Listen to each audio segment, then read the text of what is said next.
سيدنا ومولانا محمدا عبده ورسوله صلى الله تعالى عليه وعلى آله وأصحابه أجمعين أما بعد فأعوذ بالله من الشيطان الرجيم بسم الله الرحمن الرحيم رب أوزعني أن أشكر نعمتك التي أنعمت علي وعلى والدي وأن أعمل صالحا ترضاه وأدخلني برحمتك في عبادك الصالحين.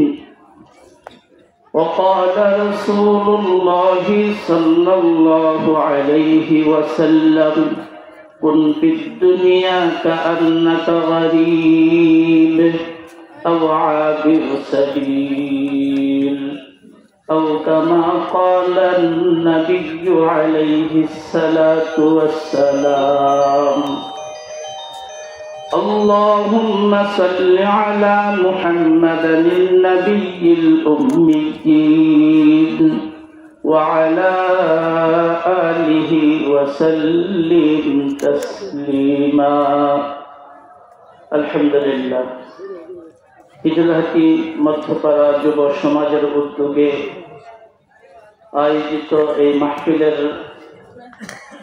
সম্মানিত সভাপতি দিগার হযরত উলামায়ে ইকরাম, বিশেষ করে আজকের এই মাহফিলে দোয়া পরিচালনা করবেন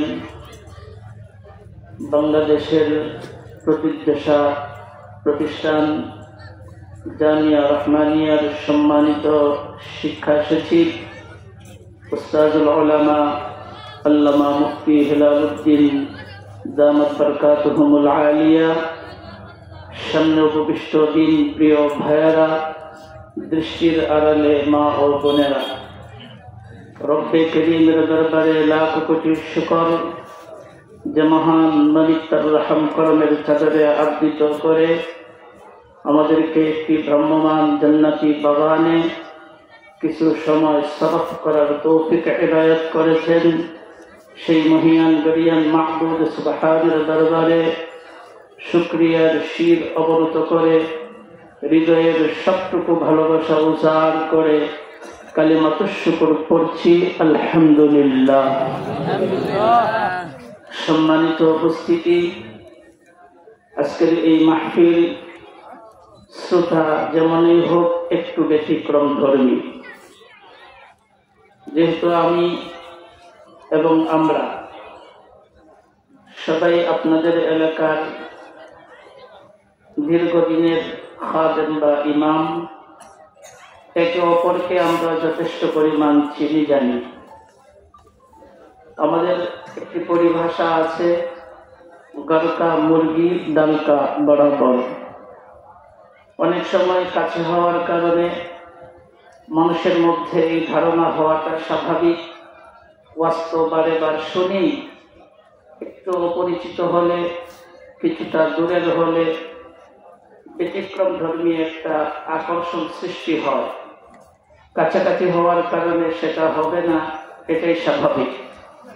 বাকি আজকের এই মাহফিলে আলোচনা করা এতটা সহজও না, কারণ শ্রোতাদের ভেতরে অধিকাংশই ওয়াইজ খুতাবা, প্রয়োজনে বিভিন্ন মাদ্রাসা পরিচালনা করেন, মসজিদের খুতবা প্রদান করেন, দেশের বিভিন্ন স্থানে ভালোই আলোচনা করেন। মাওলানা শাকিল ভাইয়ের মহব্বতে আজকে প্রায় বক্তারাই এখানে উপস্থিত হয়েছেন, এজন্য বলি আলহামদুলিল্লাহ।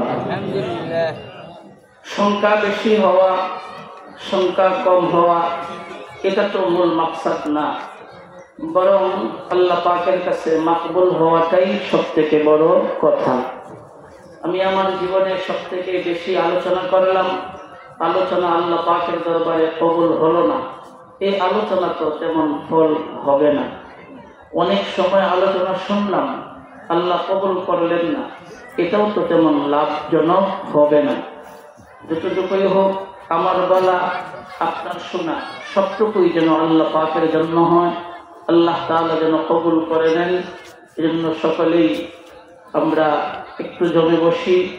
বন্ধুবর মৌলানা ওমর ফারুক সাহেব বারবার বলতেছিলেন, যুবক সমাজ এখনো বাহিরে, কিয়ামতের ময়দানে যতগুলো প্রশ্নের জবাব দিতে হবে, এর মাঝে একটি প্রশ্ন হবে, তোমার যুবা বয়স কোথায়, কিভাবে অতিক্রম করেছ। এক তো পুরা জিন্দেগির হিসাব অবশ্যই আল্লাহকে দিতে হবে। তোমার জীবনের পুরো হিসাবটুকু দাও।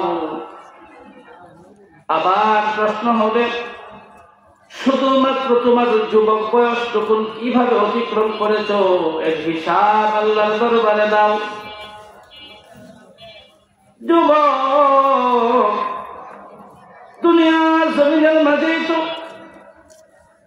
একদিনের হিসাব মনে থাকে না, এক সপ্তাহের হিসাব কোন যুবক দিতে পারবে বলে বিশ্বাস হয় না। এক বছরের হিসাব কেমন করে দেব, গোটা যৌবনের হিসাব আল্লাহর দরবারে কেমন করে দেওয়া সম্ভব হবে। মালিক যখন প্রশ্ন করবে, নেই উত্তর না দেওয়ার আগ পর্যন্ত এক কদম সামনে বাড়ার ক্ষমতা নাই। কাজেই যুবকের জন্য যেমন সুন্দর সুন্দর অফার আছে, যুবকের জন্য তো এমন কঠিন সামনে প্রশ্ন আছে। বর্তমান সময়ে যৌবনের শক্তি পেয়ে এই সময়টাকে আমরা এদিক ওদিক নষ্ট করে ফেলছি। কাজে এই বয়সটাকে সংরক্ষণ করা দরকার, এই বয়সের হিসাব একটু ব্যতিক্রম করা দরকার। কারণ যুবক যখন আল্লাহ পাকের কুদরতে সাজদা দেয়, একটা সাজদা আল্লাহ 100 সাজদার নেকি দিয়া কিনে নেয়। সবাই বললে কি অসুবিধা আছে? সবাই বলছেনই যখন, সবাই জোরে বলেন সুবহানাল্লাহ। আমার সাথে বলেন আল্লাহু আকবার কাবীরা। সবাই পড়তে হবে, অল্প সময় কথা হবে। মুফতি সাহেব চলে আসছেন। আজকের এই মাহফিলটা অত্যন্ত ভালো লাগতেছে, এই কারণে 10টা 10:15 ভিতরে মাহফিল শেষ। তারপর হুজুর আলোচনা করে অল্প সময় আমাদেরকে নিয়ে দোয়া করে শেষ করবেন। আমরা শ্রোতা বক্তা সবাই একসাথে যাব ইনশাআল্লাহ। বলেন ইনশাআল্লাহ। পিছন থেকে ইনশাআল্লাহ আওয়াজ নাই কেন? জোরে বলেন ইনশাআল্লাহ। আওয়াজের দাম আছে, আওয়াজের কি আছে? দাম আছে। দেখবেন বুড়া মানুষ গোয়াল ঘরে থাকে, অনেক সময় ছোট্ট একটা আওয়াজ দেয়, দেখি না? এই ছোট্ট আওয়াজে চোর পালায়া যায়। আওয়াজের একটা পাওয়ার আছে না? মনে করে এই বেটা আহারা করে আওয়াজ দিলে বাড়ি থেকে দাও নিয়ে আসবে, পালা। কাজে আমরা যদি মজলিসে আওয়াজ দেই, কেউ না পালালে শয়তান পালাতে বাধ্য। কথা বলেন, কেউ না পালাইলে শয়তান পালাইতে বাধ্য। আমার সাথে জোরে জোরে আওয়াজ করে পড়েন আল্লাহু আকবার কাবীরা, আলহামদুলিল্লাহি হামদান কাসীরা, সুবহানাল্লাহি বুকরাতান ওয়া আসীলা। আমরা তো মানুষ লাভ ছাড়া কোন কাজ করতে চাই না। আমি যে বাক্যগুলো পড়েছি হাদিসের বিভিন্ন কিতাবের মধ্যে নকল করেছেন মুহাদ্দিসিন ইকরাম। নাসাঈ শরীফ থেকে আমি বলছি, রাসূলুল্লাহ সাল্লাল্লাহু আলাইহি ওয়াসাল্লাম নামাজের জন্য তৈরি হচ্ছেন। যেমন আমাদের মসজিদে অনেক সময় বলা হয় দাঁড়িয়ে কাতার সোজা করি, ইমাম সাহেব সামনে চলে যান, মুয়াজ্জিন ইকামত দিতে থাকেন। ঠিক এমন এক মুহূর্তে একজন সাহাবী বিড়বিড় করে পড়তে লাগলেন, কিন্তু আওয়াজটুকু সরকার দু জাহান মুহাম্মদুর রাসূলুল্লাহর কর্ণকুহর পর্যন্ত পৌঁছে যায়। বাক্যগুলো এমন ছিল আল্লাহু আকবার কাবীরা, আলহামদুলিল্লাহি কাসীরা, সুবহানাল্লাহি বুকরাতান ওয়া আসীলা। কোন বর্ণনায় আলহামদুলিল্লাহ হামদান কাসীরা। নবী পাক সালাম দিলেন তথা নামাজ শেষ করলেন, মুসল্লিগণ থেকে মুখটা ঘুরাইয়া বললেন, কে রে একটু আগে এই বাক্যগুলো উচ্চারণ করেছিলেন? সাহাবী ভয়ে থরথর করে কাঁপতেছেন, কারণ পয়গম্বরের অনুমতি ছাড়া পয়গম্বরের সামনে বাক্য বলা অনুচিত। কথা বলেন ঠিক কিনা? সেটা যে কোনো সুন্দর কথাই হোক না কেন, নবী পাক যেখানে উপস্থিত আছেন এখানে অন্য কারো কথা বলার প্রয়োজন ছিল, কিন্তু নবীজি প্রশ্ন করার পর উত্তর দিতে যদি বিলম্ব হয়, আল্লাহ পাকের পক্ষ থেকে আয়াত নাযিল হওয়ার পূর্ণ ভয় আছে। কাজেই সাহাবী খুব স্বাধীনতার সঙ্গে ভদ্রভাবে ভয় আস্তে করে হাতটা উত্তোলন করলেন। নবীজি দেখতে পাচ্ছেন সাহাবীর হাত কাঁপে, তার মাঝে পূর্ণ ভয় এবং সম্মান বিরাজমান। নবীজি ডাকতে বললেন, সাহাবীরে ভয় পাওয়ার প্রয়োজন নাই, ভয় পাবি না, বরং তুই যখন এই বাক্যগুলো জবান দিয়ে উচ্চারণ করতেছিলি আমি দেখতেছিলাম কমাস কম 12 জন ফেরেশতা তোর নেকটা নিয়ে আল্লাহর দরবারে পৌঁছার জন্য কারাকারি শুরু করে দিয়েছে। কোন বর্ণনায় 19 জন ফেরেশতার কথা আছে, 12 থেকে 19 জন ফেরেশতা। আজও যদি কেউ এই বাক্যগুলো উচ্চারণ করে মাত্রই তার জবানের কাছে ওই ফেরেশতাগুলো তাৎক্ষণিক হাজির হয়ে যায়। সুবহানাল্লাহ বলবেন না? আলহামদুলিল্লাহ, আমাদের মুফতি সাহেব হুজুর চলে আসছেন। যথাসময়ে আলোচনা শেষ হবে, তারপর হুজুর ইনশাআল্লাহ আখিরি আলোচনা করে দোয়া করবেন। আমরা একটু শুকরিয়া তনজুরে সেরে পড়ি না? আলহামদুলিল্লাহ। ব্যাপারটা কি? একটু আওয়াজ করলে সমস্যা কি? হুজুর ছেড়ে বসতে হবে, একটু জোরে বলেন আল্লাহু আকবার কাবীরা। এই যে ফজিলত বললাম, যে পড়া মাত্রই 12 জন ফেরেশতা আপনার মুখের কাছে হাজির হবে। আপনি চান না ফেরেশতা আপনার কাছে আসুক? জিদাও তো কইলেন না কেউ। এখানে তো আমি পুরাতন বক্তা, নতুন বক্তা না। আমি কেমন আলোচনা করে অভ্যাস, কেউ না কেউ আমার মসজিদে জুমায় 2 দিন পড়ছেন, জানার কথাই। চুপচাপ থাকলে হবে না, একটু আওয়াজ করেন। ফেরেশতা এই মজলিসে সবার কাছে যদি 12 জন করে আসে, আমাদের সংখ্যার চাইতে ফেরেশতার সংখ্যা বেশি হবে না? আপনার কাছে আসুক, একটু জোরে বললে গুনাহ তো আর নাই, আস্তে আস্তে বলা যায় গেছে, জোরে বলা কবিরা গুনাহ কোথায় লাগছে? কথা বলেন না কেন? তো জোরে বললে তো গুনাহ হবে না, তাহলে জোরে বলেন আল্লাহু আকবার কাবীরা।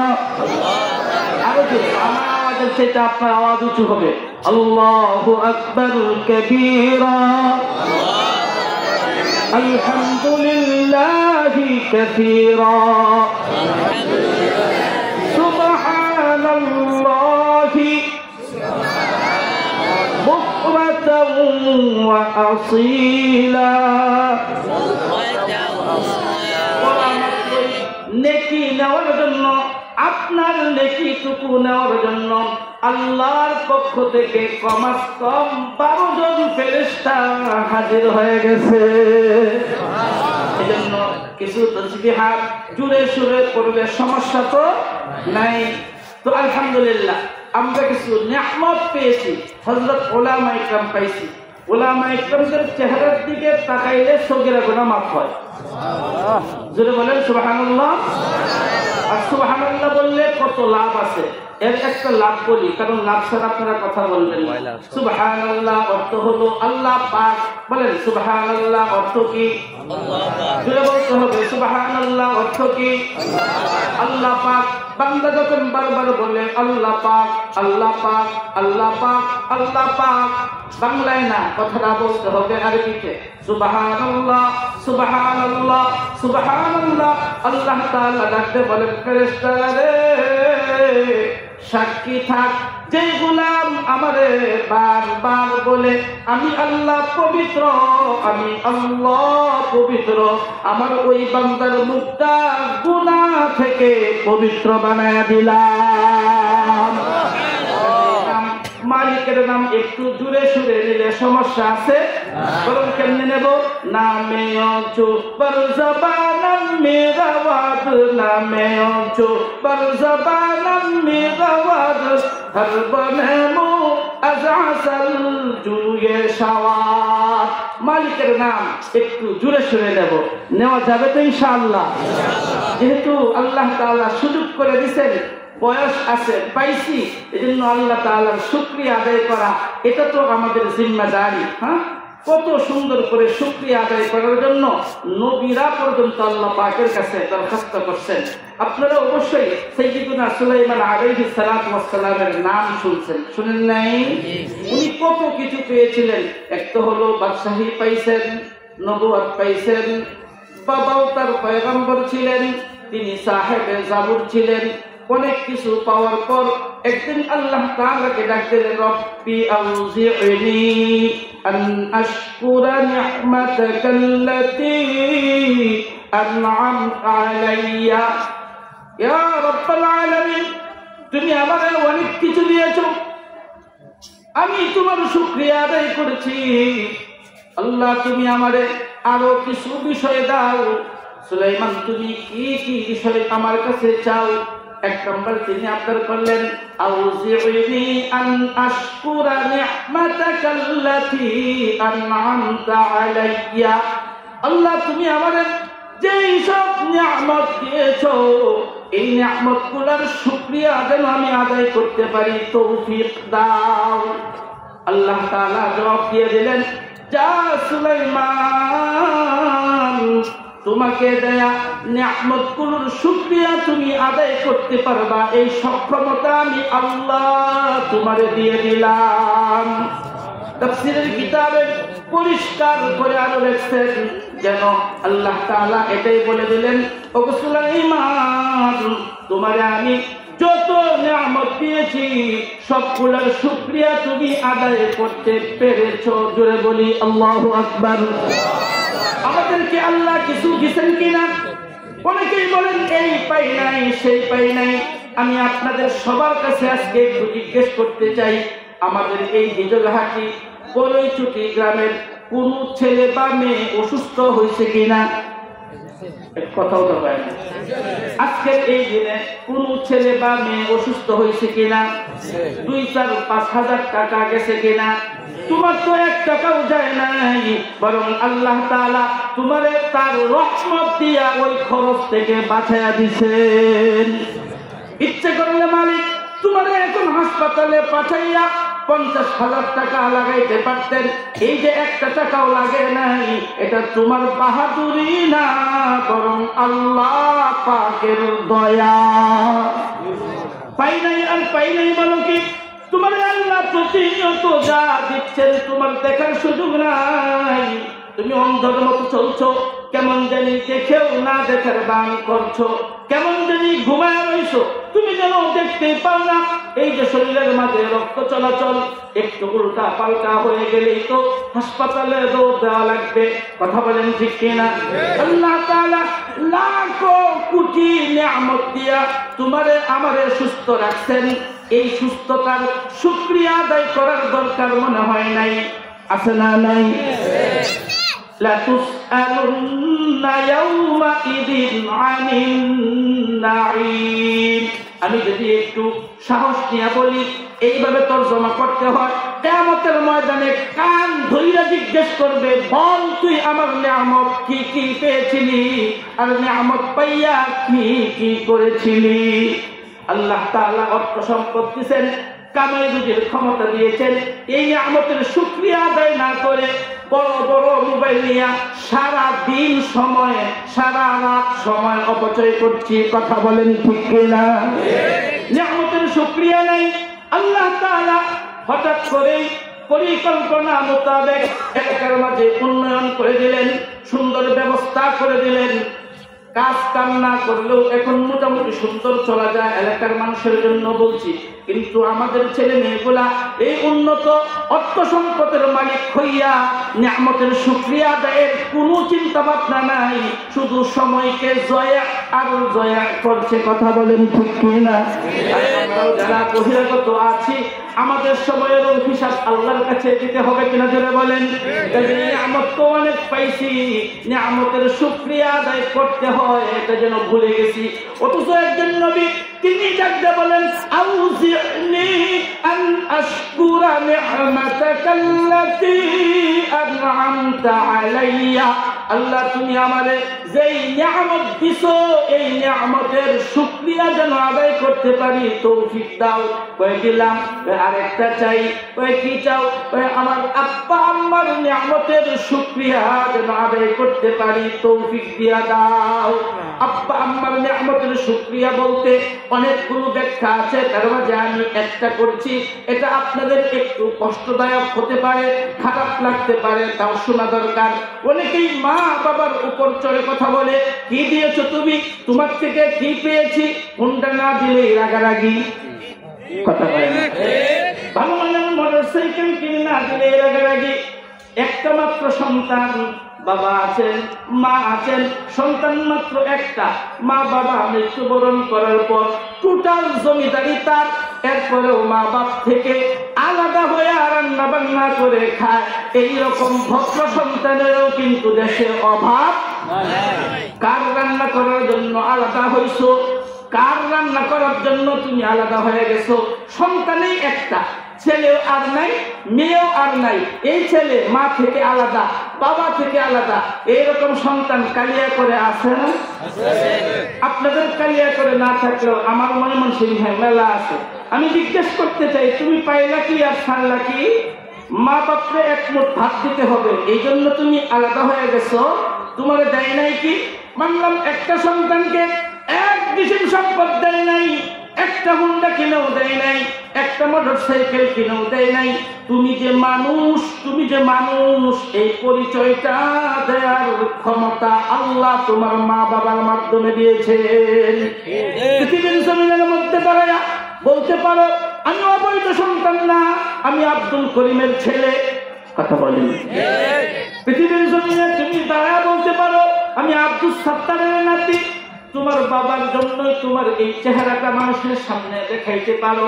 যদি বাবা ছাড়া দুনিয়ার জমিনের মাঝে আসতা, কুত্তার যেমন মূল্য আছে তোমার এমন মূল্য দুনিয়াতে থাকতো না, কথা বলেন ঠিক কিনা?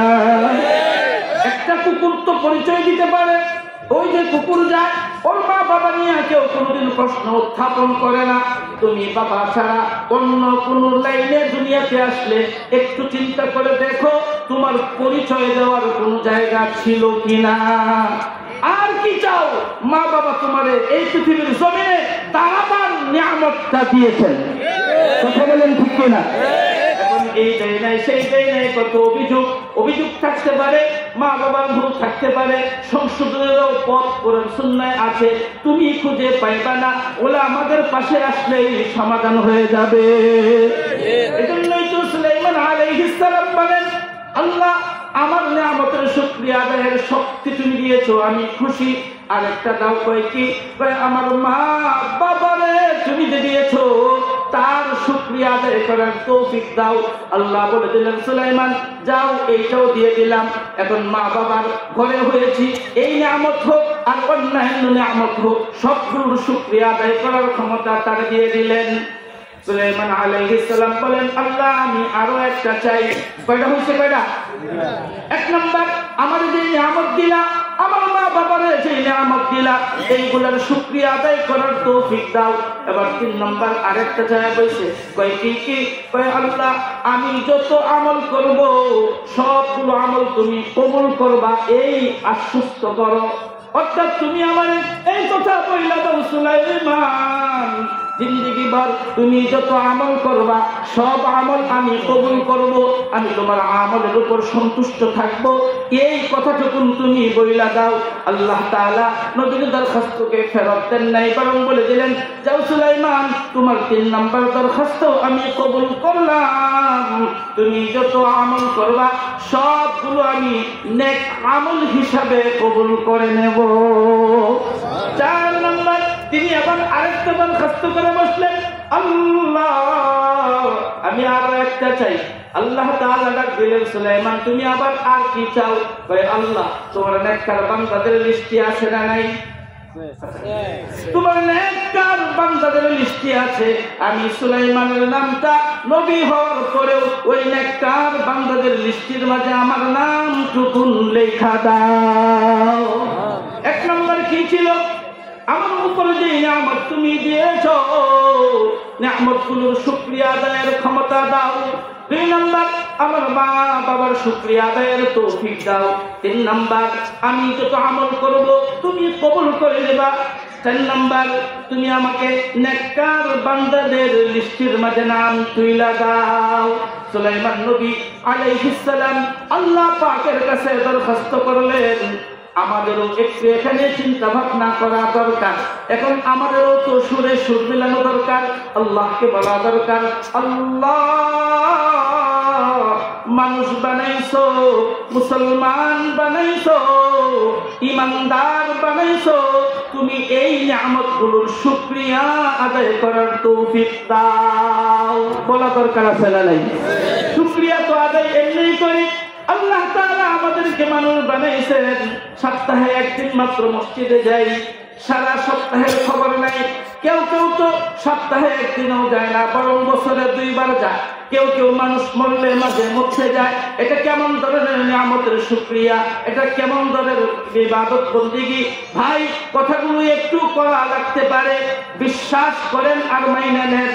এইভাবে নিয়ামতের শুকরিয়া আদায় করলে শুকরিয়া আদায় হয় না, বরং শুকরিয়াটা ভালো করে আদায় করা দরকার। আল্লাহ তাআলা কপাল দিয়েছেন, এই কপাল নামক নিয়ামতের শুকরিয়া আদায় করা দরকার। মালিকের কুদরতের পায়ে মাঝে মধ্যেই এই কপালটা লাগানো দরকার আছে না নাই? ভাই আজিজ, সময়কে নষ্ট না করি, বরং হযরত উলামায়ে ইকরামদের পাশে বসি, তাদের থেকে কথা শুনি। আল্লাহ রাসূল বলেন, আলাইকুম বিমুজালাসাতিল উলামা ওয়াসতিমা'i কালামিল হুকামা। আলাইকুম বিমুজালাসাতিল উলামা। সাধারণদের উপর আমি ওয়াজিব করে দিলাম, আবশ্যক করে দিলাম, তোমরা উলামায়ে ইকরামদের পাশে বসবে। আলাইকুম, তোমাদের উপর ওয়াজিব, বিমুজালাসাতিল উলামা। ওলা আমাদের সামনে এইভাবে বসবে, মজলিস করে বসবে, দাঁড়ায় দাঁড়ায় না, পর্দার আড়াল থেকে না, এখানে ওখানে ঘুরে ফিরে না, বরং আজকের এই মজলিসে যেইভাবে বসছি এইভাবে বসার জন্য কে বলেছেন? রাসূলুল্লাহ সাল্লাল্লাহু আলাইহি ওয়াসাল্লাম। আর কি করবা? ওয়াসতিমা'i কালামিল হুকামা। তাদের হিকমতপূর্ণ কোরআন এবং সুন্নাহর কথাগুলা শুনবা। কই হুজুর বসলাম আর শুনলাম, লাভ কি হবে? ফা ইন্নাল্লাহ তাআলা ইউহয়িল কলবাল মাইতা কামা ইউহয়িল আরদাল মাইতা বিমাইল মাতার। রাসূল বলেন, শোনো শোনো, যখন আলেমদের সামনে মজলিস করে বসবে, কোরআন এবং সুন্নাহর কথাগুলো মনোযোগ দিয়ে শুনবা।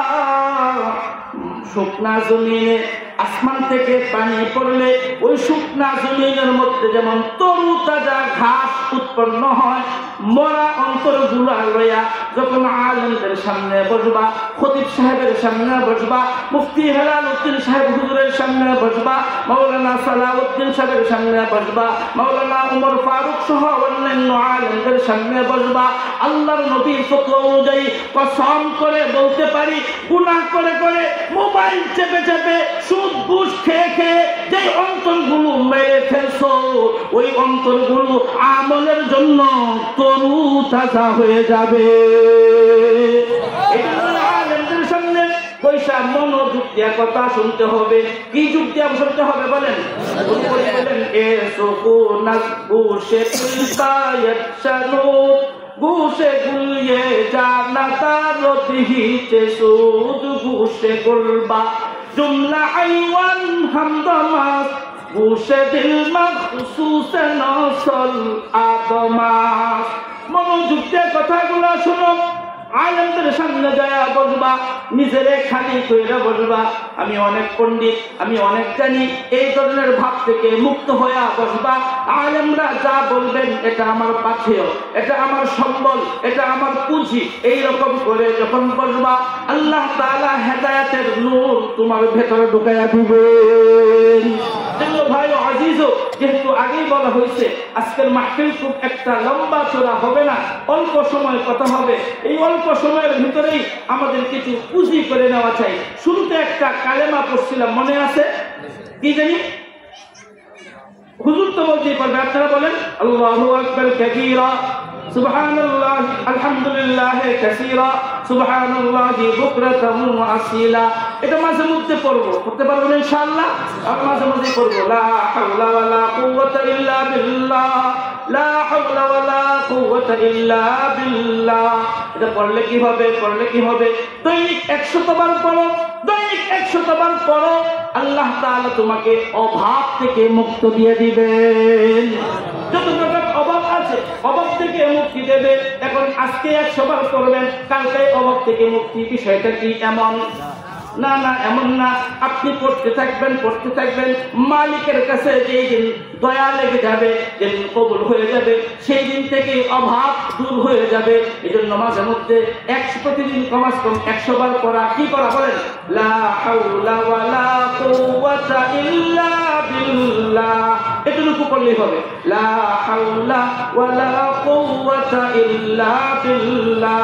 আবার জোরে পড়েন না, লা হাওলা ওয়ালা কুওয়াতা ইল্লা বিল্লাহ। পড়তে পারবেন ইনশাআল্লাহ? ভাই আজিজ, এই মাহফিল তো কিছু সময় পরে ভেঙে যাবে, দুনিয়াটাও তো এরকম কিছুদিন পরে শেষ হয়ে যাবে। শেষ হওয়ার আগে আমাদের কিছু পুঁজি সঞ্চয় করা দরকার। জীবনের গুনাহগুলো স্মরণ করে করে একটু কান্নাকাটি করা দরকার। কেমন করে আমাদের জীবনগুলো শুধরায়া পরকালের দিকে যেতে পারি, চিন্তা ভাবনা এখান থেকে একটু করা দরকার আছে না নাই? কেমন করে করবো? একটু চিন্তা করি, জীবন কত লম্বা পেয়েছিলাম, এই জীবনের মধ্যে আমরা কি কি আমল করেছি, কতটুকু পুঁজি সঞ্চয় করতে পেরেছি, আর কতটুকু পুঁজি সঞ্চয় করতে পারি নাই। এই পুঁজি সঞ্চয়ের জন্য তো আল্লাহ তাআলা কোরআনুল কারীমের মধ্যে ডাক দিয়ে আমাদেরকে আদেশ করছেন, যারা তোমরা ঈমানদার, ওয়াল তানজুর নাফসুম মা কদ্দামাত লিগাদিন ওয়াত্তাকুল্লাহ ইন্নাল্লাহা খাবীরুম বিমা তা'মালুন। একটু বুদ্ধি আছে কিনা? পরকালের জন্য যতটুকু সামানা প্রয়োজন, এতটুকু সামানা তোমার আছে কিনা একটু চিন্তা ভাবনা করে দেখো। আচ্ছা, কথার কথা বলি, এই মুহূর্তে যদি আজরাইল চলে আসে, পরকালের জন্য যতটুকু পুঁজি দরকার, আমরা কি বুকে হাত দিয়ে বলতে পারি এতটুকু পুঁজি আছে? কথা বলেন না কেন? যদি দিনে, আজকের দিনে একবারও এই কথা বলতে পারতাম, আল্লাহ পরকালের পুঁজি আমার কাছে নাই, একমাত্র তোমার দয়াই একমাত্র পুঁজি, তবু তো একটা পুঁজি হয়ে যাইত। যদি এতটুকু বলতে পারতাম পরকালের পুঁজি আমার কাছে নাই, তোমার দয়াই আমার পুঁজি, তবু তো আমার একটু পুঁজি হইতো। কিন্তু পুঁজি সঞ্চয়ের ব্যাপারে আমাদের একদম খবর নাই, উদাসীন। কি করে আমরা পরকালের পুঁজি সঞ্চয় করতে পারি? আল্লাহকে ডাক দিয়ে বললেন, ওয়াল তানজুর নাফসুম মা কদ্দামাত লিগাদ। আখিরাতের জন্য, পরকালের জন্য কি পরিমাণ পুঁজি তুমি সঞ্চয় করেছো, কতটুকু সামানা তোমার সংরক্ষিত হয়েছে, এই চিন্তা ভাবনা তুমি করো। চোখ দুইটা বন্ধ করলে শুধু গুনাহ আর গুনাহ দেখতে পাই, নেকি তো নাই। ওই কথা বলে পুরা সপ্তাহে নামাজ নাই, পুরা সপ্তাহে তওবা নাই, পুরা সপ্তাহে ইস্তিগফার নাই, আমার পরকালের পুঁজি কেমনে হবে? জন্য ভাই আজিজ, এই পরকালের পুঁজির জন্য বড়রা কত চিন্তা ভাবনা করছেন। হ্যাঁ, রাসূলুল্লাহ সাল্লাল্লাহু আলাইহি সাল্লাম বসে আছেন, আমার কথা প্রায় শেষ দিকে। আম্মাজান আয়েশা, আম্মাজান খাদিজাতুল কুবরা রাদিয়াল্লাহু তাআলা আনহা কান্না করতেছেন। রাসূলুল্লাহ সাল্লাল্লাহু আলাইহি সাল্লাম জিজ্ঞেস করলেন, খাদিজা তুমি কেন কান্নাকাটি করো? ইয়া রাসূলুল্লাহ, আপনার জবান থেকে কবরের যে অবস্থার কথা শুনেছি আমার ভয় হয়, আমার চিন্তা ভাবনা হয়, কবরের মধ্যে আমার না জানি কি অবস্থা হবে। আল্লাহর রাসূল বললেন, খাদিজা তোমার চিন্তা ভাবনা করার প্রয়োজন নাই, বরং আমি বলছি তোমার কবরের জগৎ বড় ভালো হবে। তবু আম্মাজান কান্না করেন। এক পর্যায়ে বললেন, ইয়া রাসূলুল্লাহ, আমার পুঁজি কবরের জন্য যথেষ্ট মনে হয় না, তবে আমার কেন জানি মন বলে যদি একটা কাজ করা যেত আমার কবরের জন্য বড় সামানা হয়ে যেত। রাসূল প্রশ্ন করলেন, খাদিজা, তুমি তাহলে আমাকে খুলে বলো, কি হলে কবরের জন্য তোমার সামানা যথেষ্ট মনে হবে? রাসূলুল্লাহর কাছে আম্মাজান দরখাস্ত পাঠিয়ে দিলেন, ইয়া রাসূলুল্লাহ, আমি যখন দুনিয়ার জমিন থেকে বিদায় নিয়ে যাব, আমার কবরের মধ্যে রাখবেন। আমার মন চায় আপনার ব্যবহৃত একটি জুব্বা আমার কাফন বানায়া দিবেন। আপনার ব্যবহৃত একটা জুব্বা আমার কাফন বানায়া দিবেন। আর এই কাফন নামক জুব্বাটা নিয়ে যদি আমি কবরের মধ্যে যাই, আমার বিশ্বাস হয় আপনার জুব্বার সম্মানে কবর দেশে আমার কোনো আযাব হবে না। তারা আখিরাতের সামানা খুঁজছেন, পরকালের পুঁজি খুঁজছেন। আরেকটা উদাহরণ একটু সংক্ষিপ্ত আকারে শুনেন। সাইয়্যিদুনা উমর ফারুক রাদিয়াল্লাহু তাআলা আনহু আবু বকর সিদ্দিক রাদিয়াল্লাহু তাআলা আনহুর সঙ্গে গল্পগুজব করতে লাগলেন। এক পর্যায়ে বললেন, ওগো ভাই, আপনি উমরের জিন্দেগীর টোটাল আমল নিয়ে যান, সবগুলো আমল আমি আপনারে আমার জিন্দেগীর সমস্ত আমল দিয়ে দেব, বিনিময়ে আপনার কাছে একটু আমল চাবো। আবু বকর বলেন, আগে তুমি পরিষ্কার করে বলো, তারপর হ্যাঁ না জবাব দেব।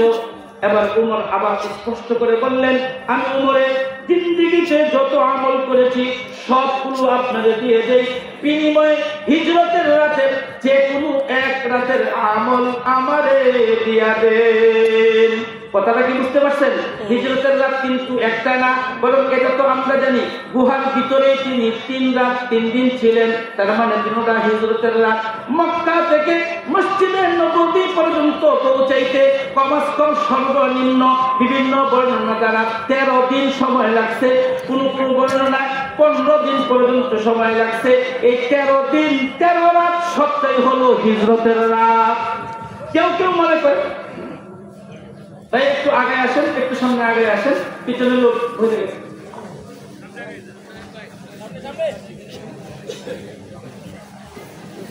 একটু সামনে আগে আসেন, কারণ যেহেতু সামনে পিছনে জায়গা কম। আপনারা দেখতে পাচ্ছেন হুজুর চলে আসছে, এই জন্য তো লম্বা আলোচনা করবো না, যত সময় ছেড়ে দেওয়া হবে।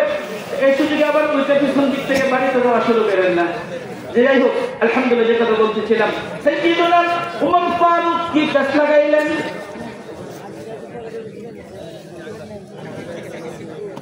এই মাইকল ভাই কই?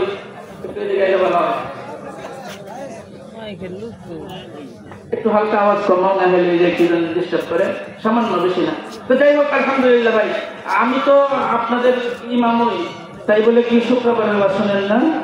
বেশি কমে গেছে এখন।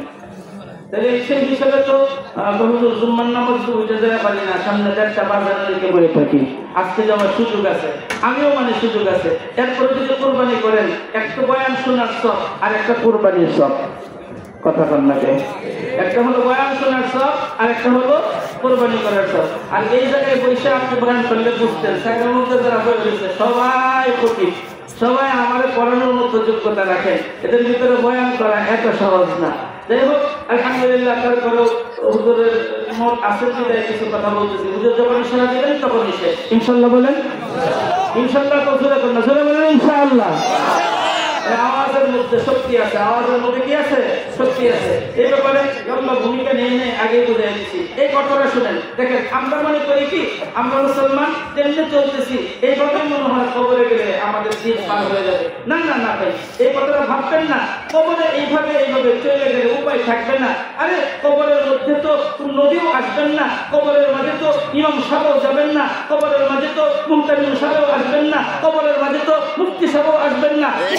সহযোগিতা করলে কিয়ামতের ময়দানে করতে পারেন, কবরের মাঝে তো আসবেন না। কথা যেগুলো বলছি দলিল নিয়েই বলছি, আপনি একটু চিন্তা করে দেখেন না। মুফতি সাহেব হুজুর কাউকে সুপারিশ করবেন না কিয়ামতের ময়দানে? যার বিশ্বাস আছে তাইতে তো এই কথা বলবেই। আমার বিশ্বাস আছে উনি অবশ্যই কিয়ামতের ময়দানে সুপারিশ করবেন, যদি উনি হাতে সার্টিফিকেট পাওয়া যান। কিন্তু আমার কবরের মাঝেও কি আসবেন? কোরআন সুন্নাহর কোথাও নাই। কবরের মাঝে একমাত্র আল্লাহর দয়া ছাড়া বিকল্প কোনো পথ নাই। আল্লাহর দয়া ছাড়া বিকল্প কোনো পথ নাই। আল্লাহর দয়া দুনিয়াতে একবারও চাই নাই, দয়া পাওয়ার মতো কোনো কাজও করি নাই। কবরের মধ্যে এত দয়া তেলতেলায়া আসবে কেমনে? কথা বলেন। মালিকের দয়া একবারও চাই নাই। আল্লাহ দেখেন এই দিকে, আমি যাই ওই দিকে। মালিক দেখেন দিনে 5 বার, আমি একবারও আসি না। মালিকের দয়া যেন আমার দরকার নাই, এমন একটা ভাবসাব। এইভাবে কবর দেশে গেলে হয় না, এইভাবে কবর দেশে গেলে হয় না। আত্মীয় বাড়িতে যাওয়ার জন্য আপনি কত প্রস্তুতি নেন, বাড়িপাড়া বাজারে যাবেন তার জন্য কত সুন্দর করে সাজুগুজু করেন। ও ভাই, কবর দেশে যাওয়ার জন্য একটু প্রস্তুতির দরকার আছে। সামান্য প্রস্তুতি ছাড়া কবর দেশে যাওয়া ঠিক হবে না। এজন্যই তো মুতু কাবলা আন তামুতু, মরণের আগে আরেকটু মরো। মরবা তো অবশ্যই, মরণের আগে একটু মরার প্রস্তুতি নিয়ে তারপরে আসো। খালি হাতে গেলে কবর দেশে রহমত পাওয়া যাবে না, দয়া পাওয়া যাবে না, সুপারিশ তো কবর জগতে নাই। নবীজি যদি আসতেন একটা ব্যবস্থা হইতো। কথা বলেন ভাই। হয়তো উম্মতকে দেখে মায়া লাগতো, বলতো আল্লাহ আমার উম্মত ছাইড়া দাও। মুফতি সাহেব যদি বলতেন আমার এলাকার মানুষ আমার এলাকায় থাকতো, আল্লাহ একটি ব্যবস্থা করে দাও, তাও না একটা ব্যবস্থা হইতো। কবরে যে লক্ষ লক্ষ বছর থাকা লাগবে, এখানে কে আসবে? কবর জগতের পুঁজি তো আমাকে নিয়ে যেতে হবে। কবর জগতে ধরা খাইলে সিরাতে ধরা খাওয়া লাগবে, মিজানে ধরা খাওয়া লাগবে। সিরাত বলতে সিরাত, কবর জগতের মধ্যে ধরা খাইলে সামনের ঘাটি গুলোতেও ধরা খেতে হবে। সুপারিশ পাওয়ার জায়গা অনেক দূর, সিরাত তো পার হইতে হবে। তো সিরাত ব্রিজ আছে না, ব্রিজ তো পার হওয়া লাগবে। তারপরে না সুপারিশের জায়গা, সুপারিশ তো ব্রিজের এই পারে নাই। এই মাসআলা না পরিষ্কার করে জেনে রাখেন।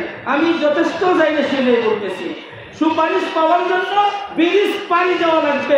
ওই যে ফুল সিরাত শুনেন না, একটা ব্রিজ আছে অনেক লম্বা চিকন অনেক ধার, এটা পার হইলে পরে ওই পারে সাহাবী পাওয়া যাবে, ওই পারে শহীদ পাওয়া যাবে, ওই পারে ইমাম সাহেব পাওয়া যাবে, ওই পারে মুহতামিম পাওয়া যাবে। আপনার যারা দরকার ওই পারে বুঝতে পারবেন। এই পারে না, ওই পারে যাওয়ার মতো পুঁজি লাগবে কিনা? আত্মীয় বাড়িতে গাড়িতে গেলে না খাওয়ান দাওয়ান দিবে, রাস্তার মাঝখানে কি আপনার জন্য খাওয়ান নিয়ে আসবে নাকি? আপনি চিন্তা করেন কিভাবে? তাহলে দুনিয়ারটা বুঝেন, আখিরাতেরটা বুঝেন না। দুনিয়ার সবকিছুই বুঝি, আখিরাতের বেলায় এত উদাসীন কেন? দেখেন না, যারা আল্লাহ সালাম পাঠাইছেন, হযরত জিবরাইল আলাইহিস সালাম এসে কানের গোড়ায় মুখ লাগায় বলছেন, ইয়া রাসূলুল্লাহ, খাদিজাকে আল্লাহ সালাম দিবেন।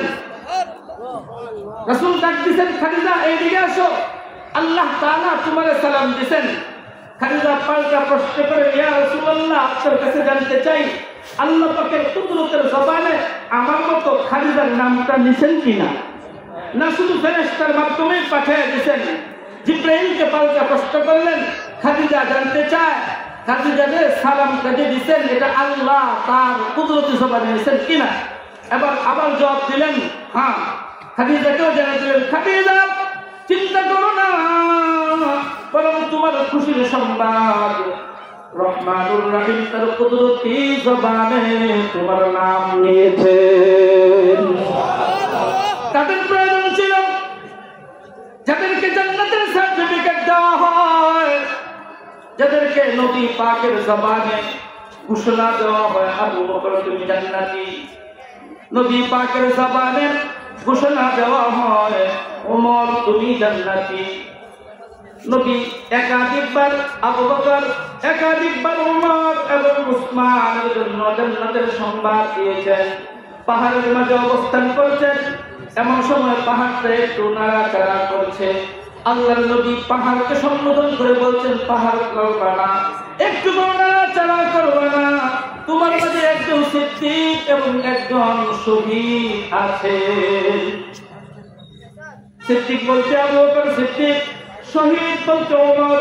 শেষ পর্যন্ত তো ওমর রাদিয়াল্লাহু তাআলা শাহাদাত বরণ করেছিলেন।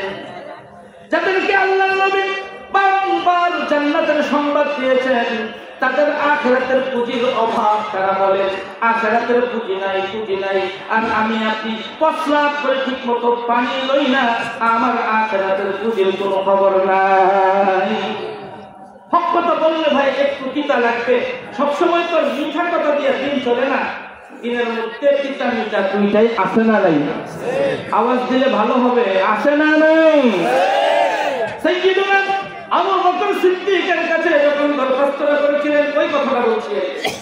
ওমর বলেন, ওমরের জিন্দেগীর সব নেক আমল আপনি নিয়ে যান, বিনিময়ে শুধুমাত্র আমাদের হিজরতের একটি রাতের আমল ইবাদত বন্দেগীর সব আমাদের দিয়ে দেন। সাইয়্যিদুনা আবু বকর কি চমৎকার জবাব দিলেন, শোনো ওমর, আমার জিন্দেগীর সব থেকে বড় কামাই হলো হিজরতের রাতের নেকিগুলা। ওই নেকিগুলা লইলে তো আমি আল্লাহর দরবারে আমার জীবনের গুনাহ মাফের দরখাস্ত জানাই। ওমর রে, আমি যদি এগুলা তোমারে দিয়ে দেই, আল্লাহ পাকের কাছে কি উসিলা নিয়ে দাঁড়াবো? তাদের খুব সুন্দর নেকের প্রয়োজন, আমার আপনার নেকের প্রয়োজন নাই, আছে না নাই? আল্লাহ কত কিছু দিলেন, কোন নিয়ামতের শুকরিয়া আদায় করছি। وجعلنا نومكم سباتا وجعلنا الليل لباسا وجعلنا النهار معاشا وبنينا فوقكم سبعا شدادا। আল্লাহ কত নিয়ামতগুলো আমরা দিলেন, একটা নিয়ামতের শুকরিয়া তো ঠিকঠাক মতো আদায় করি নাই। আল্লাহ হাত দিয়েছিলেন শুধু মোবাইল টিপার জন্য, চোখ দিয়েছিলেন শুধু নাটক সিনেমা দেখার জন্য। আর কেউ বলতে পারেন আল্লাহ এত সুন্দর দেহ দিয়েছিলেন শুধু রাজনীতি করার জন্য। না ভাই, তুমি যেগুলা করছো এগুলা জায়েজ না হারাম, এগুলা মুফতি সাহেব হুজুর বলবেন। তবে আমি শুধু এটুকু অনুরোধ করতে চাই, এগুলোর জন্যই আল্লাহ তাআলা তোমার আমার অবয়ব দেন নাই, বরং এই অবয়বকে ব্যবহার করে জান্নাতের মালিক হওয়ার জন্য দিয়েছিলেন। জান্নাতের দিকে ধাবিত হওয়া আমার আপনার প্রয়োজন। আজকে আমরা জান্নাত থেকে গাফিল, যেন আমরা জান্নাত চাই না, জান্নাতের জন্য আমার আপনার প্রয়োজন নাই, কেমন জানি জান্নাত থেকে আমরা উদাসীন হয়ে গেছি। ভালো করে শুনেন, জান্নাতের জন্য তাদের কি প্রয়োজন ছিল? হিজরত যখন ইসলামী দাওয়াত শুরু হলো, শুরু জমানা একবারে 7 থেকে 9 নম্বরের ভিতরে একজন মানুষ মুসলমান হলেন। সেই সময়টা খুব মনোযোগ দিয়ে শুনতে হবে। সেই সময়টা এখন পর্যন্ত ইসলামের অন্যান্য আমলগুলো প্রকাশ্যে করার অনুমতি নাই, গোপনে চলে। যতই গোপনে চলুক, ইসলামের রং, ইসলামের গান বাহিরে চলে আসে। কথা বলেন, আর যতই ভিত্তে ডলে এর গ্যারান্টি আর ভিত্তে রাখা যায়, বরং বাহিরে তো চলে আসবে। এরকম একটা অবস্থা। যিনি মুসলমান হলেন তার নাম হলো জুনায়রা। তো বলা যাবে কি নাম? আরেকটা কথা হলো এটা মহিলা, কি বলেন? আরেকটা কথা হলো তিনি বাদী, স্বাধীন নারী না। বাদী ছিলেন তো, দাসী কিনে আনছে। যে সেই মানুষ কিনে আনে নাই, উমর রাদিয়াল্লাহু কিনে আনছে। কে কিনে আনছে? আরো একটা গুরুত্বপূর্ণ কথা হলো উমর তখন মুসলমান হন নাই, বরং মুহাম্মদুর রাসূলুল্লাহকে হত্যা করার জন্য কন্ট্রাক্ট নিছে। নাউযুবিল্লাহ বলেন। আবু জাহেল প্রত্যেক কন্ট্রাক্ট নিছে মুহাম্মদ সাল্লাল্লাহু আলাইহি ওয়াসাল্লামকে দুনিয়ার জমিন থেকে বিদায় করে দিবে। আবু জাহেলের কন্ট্রাক্ট নিছে, ওমর দৈত্যনীতি পছন্দ নয়, তুমি মুখে বলো একরকম, কিন্তু আমরা খোঁজ খবর নিয়ে দেখছি অন্যরকম। ওমর তো এই নীতি জালালি তবিয়তের মানুষ, মেজাজ গরম হয়ে গেছে। আবু জাহেলকে বললেন, সাবধানে কথা বলবা, হিসাব কিতাব করে কথা বলো, তোমার বক্তব্যের সাথে যদি বিষয়টা না মিলে আমার তলোয়ার তোমার গর্দান ওড়াতে দেরি করবে না। আবু জাহেল একটু হুঙ্কার নিয়ে বললেন, হ্যাঁ আমি যাই না শুই নাই বলছি। কি জানো? তুমি আমাদের সঙ্গে পণ করেছো মুহাম্মদ সাল্লাল্লাহু আলাইহি ওয়াসাল্লামকে দুনিয়ার জমিন থেকে বিদায় দেবা। ওই তো সাল্লাল্লাহু আলাইহি ওয়াসাল্লাম বলে না, কিন্তু আমাদের তো বলতে হবে মুহাম্মদ সাল্লাল্লাহু আলাইহি ওয়াসাল্লামকে দুনিয়ার জমিন থেকে বিদায় করে দিবা। অথচ আমরা গোয়েন্দা মাধ্যমে খবর পেয়েছি তোমার ঘরের ভিতরে ওই মুহাম্মদের ইসলাম লালিত পালিত হয়। ওমরের মেজাজ আরো ক্ষিপ্ত হয়ে গেছে। যদি তোমার দাবির সঙ্গে প্রমাণ পেশ করতে না পারো, আবু জাহেল মনে রাখবা তোমার দেহ আর মাথা কিন্তু কেউ একসাথে রাখতে পারবে। ঘটনা এখন বলো কি হচ্ছে, কেমন তুমি বললা? আমি খবর নিয়ে দেখছি তোমার ঘরের ভিতরে একটা পাখি আছে যার নাম জুনায়রা। সে মুহাম্মদুর রাসূলুল্লাহ ইসলাম গ্রহণ করেছে। আমাদের দেশে মানে না, বরং তার ইসলাম লালন তোমার বাড়ির মাঝে করে। এখন আমাদের সিদ্ধান্ত হলো তোমার কাছে একটা বিষয় জানতে চাই। তুমি ইসলাম নিধন করার মিশন হাতে নিয়েছো, অথচ তোমার ঘরের ভেতরে ইসলাম লালিত পালিত হয়, এটা কেমন করে সম্ভব? ওমর রাদিয়াল্লাহু তাআলা আনহু সর্বোচ্চ রাগান্বিত হয়ে বাড়ির দিকে চলে গেলেন। ডাক দিল, জুনায়রা বাড়িতে আসছি? সামনে আসছে। প্রশ্ন করলেন, এদিক ওদিক কোনো উত্তর দিবি না, কোনো দুই রকম কথা বলবি না, যা প্রশ্ন করছি তার জবাব দে। আমি জানতে চাই তুই মুহাম্মদুর রাসূলুল্লাহর ইসলাম গ্রহণ করেছিস কিনা? হ্যাঁ না বলতে হবে। জুনায়রা কি জানি কি চিন্তা করে বলে দিলেন, হ্যাঁ ওমর, আমি মুহাম্মদুর রাসূলুল্লাহর ইসলাম গ্রহণ করেছি। সুবহানাল্লাহ বলবেন না? কে কে ঘুমাইতেছেন একটু তারা সুবহানাল্লাহ বলেন। না না, যে অবস্থা কি ছাইরা দিলে এখন ছাইরা দিই মনে কি করে না। আমি বলতেছি না যে ছাইলেই দিই, বাকি আপনাদের ভালো না লাগলে জোর করে কথা বলার কোনো দরকার নাই, কিন্তু এইভাবে সুবহানাল্লাহ সুবহানাল্লাহ বলে কি গুনাহ হবে? আর বক্তা নামি দামি হইলে সবাই সুবহানাল্লাহ কয়, এই জিনিসটা তো বুঝে আসে না। সুবহানাল্লাহ কোন জায়গায় কওয়া লাগবে, ট্রেনিং আপনাদের দেওয়া আছে। আজকে অন্তত ট্রেনিং ছাড়াই এমনি বলেন, জোরে বলেন সুবহানাল্লাহ। বন্ধুরে, আপনি একটু চিন্তা ভাবনা করে দেখেন না, পৃথিবীর এমন কোন দর্পীয় শাসক নেই, এমন কোন সম্রাটের পুত্র সম্রাট নেই, যখন উমর ফারুক মুসলমান থাকুন অথবা মুসলিম থাকুন, তার সামনে এসে চোখ রাঙিয়ে কথা বলবে এমন কোন বাহাদুর মক্কায় তো দূরের কথা তামাম পৃথিবীতে একটাও নাই। এমন একজন বাহাদুর উমরের সামনে দাঁড়াইয়া তার ধর্মের বিরুদ্ধে তার ওই টাকার কিনা বাদী জুনায়রা অকপটে স্বীকার করলেন, হ্যাঁ ওমর, আমি মুহাম্মদুর রাসূলুল্লাহর বায়াত গ্রহণ করেছি। সেই মাত্র বলা হলো, চাবুকটা হাতের মধ্যেই ছিল, কোন কোন জায়গার মধ্যে লেখছেন লাগিয়ে পিটান শুরু হয়ে গেছে। একটু আপনারা হিসাব করে জবাব দেন তো, যে জায়গায় ওমর কোন পুরুষ কুলারের মারলে কয়েক মিনিটের জমিনের মধ্যে ফেলে দেওয়া সম্ভব, এমন একটা জায়গায় দুর্বল একটা দাসীরে পিটাইলে দাসীটার অবস্থা কি হবে? যেমন খুশি এমন মায়ের মারতে মারতে জমিনের মধ্যে পড়ে গেছে, কেউ ফিরাতে আসার সাহস পায় না, কারণ যদি তার দিকে তীর উঠে যায়, তলোয়ার উঠে যায়, ওর তো কল্লা আলাদা হয়ে যাবে, ভয়ে কেউ কাছে আসে না। এক পর্যায়ে বাড়িটার জমিনের মধ্যে বেহুশ হয়ে পড়ে গেছে, আর নড়াচড়া করে না। দূর থেকে মহিলারা ডাকতে, এবার একটু থামো, আমরা পরীক্ষা করে নেই জুনায়রা নামক পাখি দুনিয়াতে আছে না চলে গেছে। যদি মরে যায় থাকে, মরে যাবে, মারলে তো আর কোনো লাভ নাই। এই কথা বলে ওমরকে একটু সরায়া পরীক্ষা নিরীক্ষা করে দেখে এখনো জুনায়রা দুনিয়ার জমিন থেকে বিদায় হয় নাই, এখন পর্যন্ত জীবিত আছে। মহিলারা যতটুকু তেল পানি দেওয়া গেলেন, কিছুটা সুস্থ হলো। পরের দিন আবার ডাক দিলেন, গতকাল তুমি বলেছিলি মুহাম্মদুর রাসূলুল্লাহর ইসলাম গ্রহণ করেছিস, আজকে আমি জানতে চাই তুই কি এখন পর্যন্ত মুহাম্মদের ইসলাম ধর্মের মধ্যে আছিস না ওমরের ধর্মের মধ্যে চলে আসছিস? এবার তিনি জবাব দিলেন, না না ওমর, আমি ওই ধর্মের মাঝে আছি, তোমার ধর্মে আসি নাই এবং আসবো না। সেই মাত্র এই কথাটুকু বললো, আবারও বেদম প্রহার শুরু হলো। প্রতিদিন একবার করে বিশ্বাস করে আর একবার করে পেটান শুরু করে, মারতে মারতে জমিনের মধ্যে যখন মরার মতো বেহুশ হয়ে পড়ে যায়, এমন সময় শরীরে দাঁড়ায়। বেশ কিছুদিন মারতে মারতে মারতে মারতে প্রতিদিন যদি একটা মানুষ এইরকম মারে খায়, স্বাস্থ্য দিন দিন ভালো হয় না খারাপ হয়? এমন খারাপ হওয়া হয়েছে, এখন হঠাৎ যেমন চলতে পারে না, হঠাৎ দেখা গেল জুনায়রা আর চোখেও দেখে না, চোখ দুইটা আলো শূন্য হয়ে গেছে, এখন পরিপূর্ণ অন্ধ হয়ে গেছে, কিছুই আর দেখে না। শুধু দেখে না যেটা অন্ধ বলতে বুঝি এমন অন্ধ হয়ে গেছে। আবু জাহাল কাঁচা গায়ে তেল লাগানোর জন্য হাজির হয়ে গেছে। দেখতে কয়জনেরা তোদের প্রত্যেকটা দিন উমর করে মারে, যেমন খুশি এমন পিটায়, এরপরেও কি তুই এই ধর্ম ছাড়তে পারলি না? কেন তুই ছাড়ছিস না?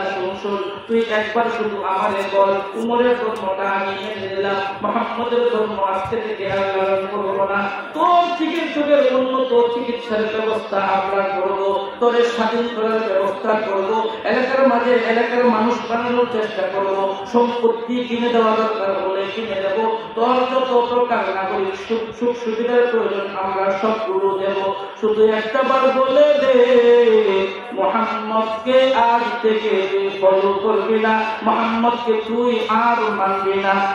জুনায়রা আবু জাহালকে জবাব দিয়ে দিয়েছেন, শুন, এই তরকারিটা আমি যতদিন জীবিত আছি ততদিন পূরণ হবে না।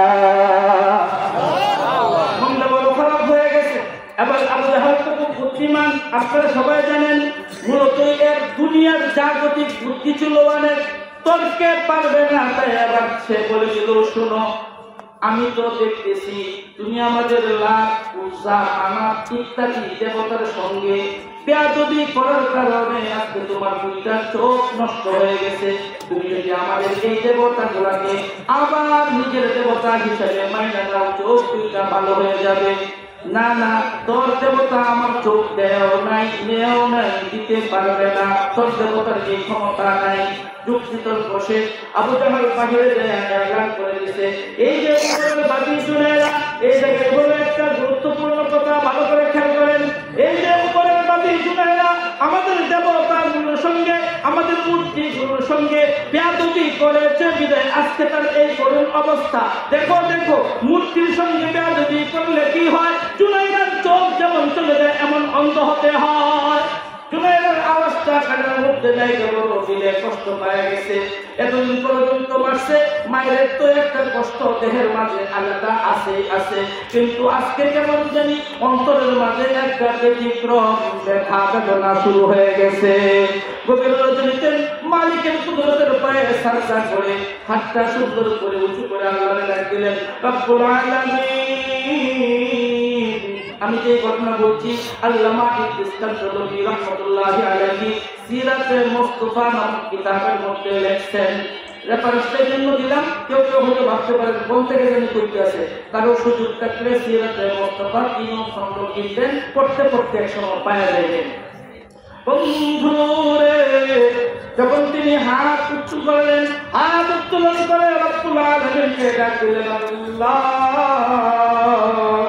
ওমর আমাদের এতদিন পর্যন্ত প্রহার করেছে, যত খুশি মারছে, আমার যখন মারতেছিল আমি ভাবতেছিলাম ওমরের মার অবস্থায় যেন আমি দুনিয়ার জমিন থেকে বিদায় নিয়ে যাই, পরকালে তোমার দরবারে শুধু বলতে পারি আমি বাড়ি মানুষ, ইসলামের জন্য, নবী মুহাম্মদের জন্য তেমন কিছুই করতে পারি নাই, শুধু ঈমান আনে জীবনটা দিয়ে দিয়েছি।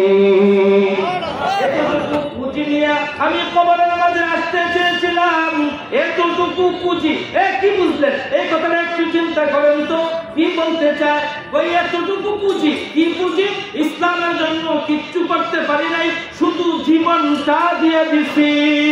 আর আমরা তো ইসলামের জন্য দিনে 5 বেলা নামাজ পড়লে আধা ঘন্টা সময়ের বেশি লাগে না, 4 রাকাত করে ফরজ পড়লে, শুধু ফরজ নামাজ গুলো পড়লে 21 মিনিট সময়ের বেশি লাগে না, সুন্নত সহ সবকিছু করলে 33 মিনিটের সময় বেশি লাগে না।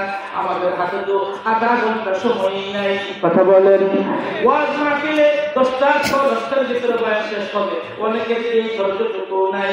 আহা, আর তারা বলেন কি ইসলামের জন্য অন্য কোনো কামাই তো নাই, শুধু জীবনটুকু দিয়ে দিতে চাই।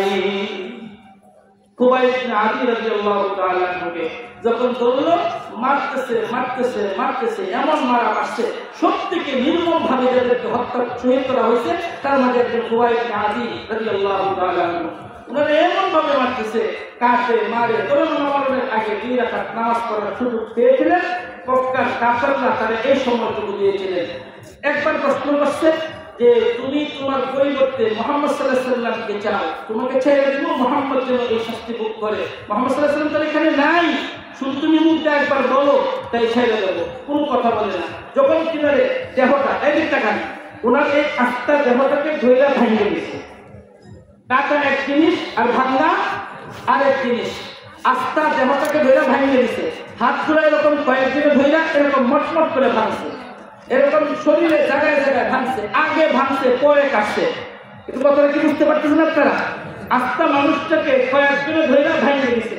এইভাবে যখন ভাঙা শুরু হয়েছে, এই ঘটনার বিবরণ অন্য সাহাবীরা দিচ্ছেন। একজন সাহাবী তো মাঝে মধ্যেই বেহুশ হয়ে পড়ে যেতেন। আমের রাদিয়াল্লাহু তাআলা মাঝে মধ্যে বেহুশ হয়ে পড়ে যেতেন।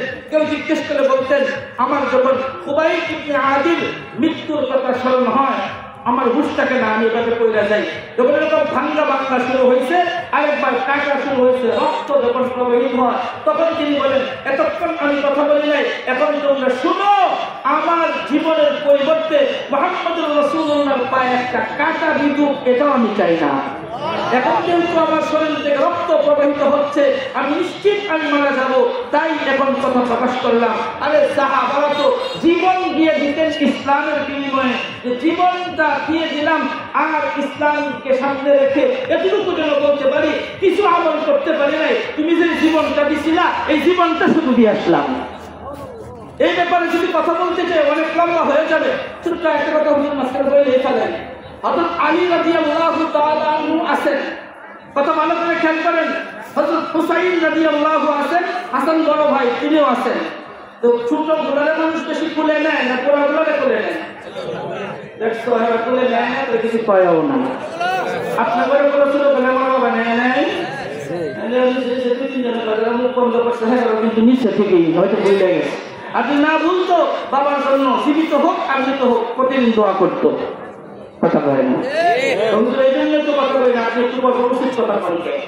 যদি কোলে নিয়েছেন একথা স্বীকার করেন, মা বাবা জীবিত হোক আর মৃত হোক তাদের জন্য দৈনিক দোয়া করা আমাদের অপরিহার্য কর্তব্য, দায়িত্ব। কথা বলেন ঠিক কিনা?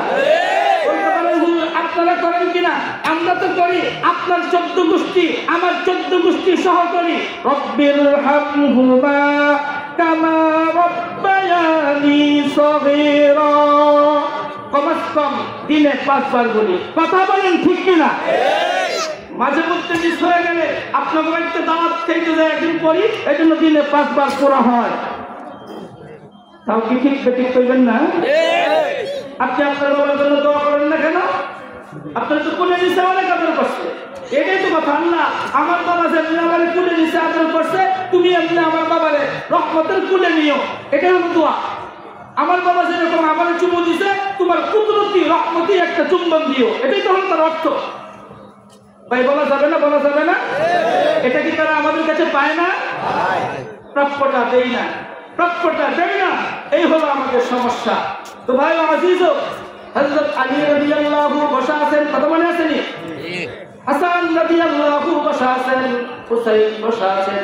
ছোট্ট কালের বললেন, আরেকটা চুমু দিলেন। ব্যাপা চুমু দিলেন কে? দেখছেননি? হুসাইন রাদিয়াল্লাহু তাআলা ছোট কাল থেকেই খুব জাহানওয়ালা ছিলেন। রাসূল সাল্লাল্লাহু আলাইহি ওয়াসাল্লামকে পাইছেন পাইনি, তারপরেও তিনি যে পরিমাণ হাদিস বলছেন, বয়স অনুযায়ী বলা হয়, যদি 10-12 বছর পাইতেন তাহলে না জানি কি পরিমাণ হাদিস তিনি বলতে পারতেন। অল্প সময় রাসূল সাল্লাল্লাহু আলাইহি ওয়াসাল্লামকে পাইছেন, এরপরেও যা শুনছেন সব বলে রয়েছে। আর হুসাইন রাদিয়াল্লাহু তাআলা আনহুকে দেখলে অনেক সময় রাসূল সাল্লাল্লাহু আলাইহি ওয়াসাল্লামের মতোই দেখা যায়। একটু খেয়াল করে কথাটা শুনেন। তোমার আদর করছি, তোমাকে ভালোবাসি, তাই আপনি কি শুধু আমারে ভালোবাসেন? হ্যাঁ, তোমারে অনেক ভালোবাসি। আমার ভাইয়াকে ভালোবাসেন না? হ্যাঁ, তাকেও ভালোবাসি। আপনি কি শুধু আমরা দুজনকে ভালোবাসেন, আম্মাকে ভালোবাসেন না? হ্যাঁ, তোমার আম্মাকেও ভালোবাসি। আপনাদের আপনি কি বলতে পারবেন আমারে বেশি ভালোবাসেন না ভাইয়াকে বেশি ভালোবাসেন না আম্মাকে ভালোবাসেন? এইরকম চ্যাম্পিয়ন কেউ থাকলে একটু তারা মুড়ি হয়ে যাবো। আছেন? অনেক তো জ্ঞান আছে, বলেন ছেলে মেয়ে যে প্রশ্ন করে এই প্রশ্নের উত্তর দেওয়ার পাওয়ার ক্ষমতা কারোর কাছে আছে? তোমরা দুজনে বেশি ভালোবাসি তখন এভাবে হয়তো একটা কিছু বলতে হবে, না হয় বইয়ের কাছে বলতে হবে তোমাদেরকে ভালোবাসি। সব ভালোবাসার ভাগ করা যায় না, একটা পরীক্ষা করা যায়, কিছু কিছু ভালোবাসার ভাগ করা যায়। তুমি কেমনে ভাগ করতে চাও বলো? আপনি বলছেন আমার ভালোবাসেন, ভাইয়াকে ভালোবাসেন, আম্মাজানকে ভালোবাসেন, তিনজনের ভালোবাসার মধ্যে কার মহব্বত বেশি এইটা ভাগ করার ক্ষমতা আপনার নাই। আমি এখন জানতে চাই, নানা জান যদি এই মুহূর্তে ডাক দেন, নানা জান কে দেবেনি? মুহাম্মদুর রাসূলুল্লাহ সাল্লাল্লাহু আলাইহি ওয়াসাল্লাম।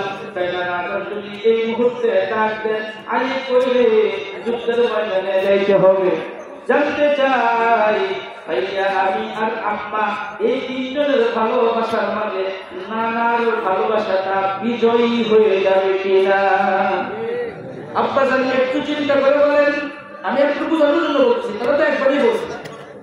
একটু চিন্তা ভাবনা করে বলুন, আমরা তিনজন উপস্থিত আছি, তিনজনের এই ভালোবাসা আপনার মাঝে আছে, কিন্তু এই মুহূর্তে যদি নানা জানের পক্ষ থেকে ডাক চলে আসে, আমি কইলে যুদ্ধের ময়দানে যাইতে হবে, জলদি করে আয়, আপনি কি এই তিনজনের ভালোবাসায় ঘরের মধ্যে বসে থাকবেন, না নানার ভালোবাসা বেশি বলে দৌড়ায় চলে যাবেন?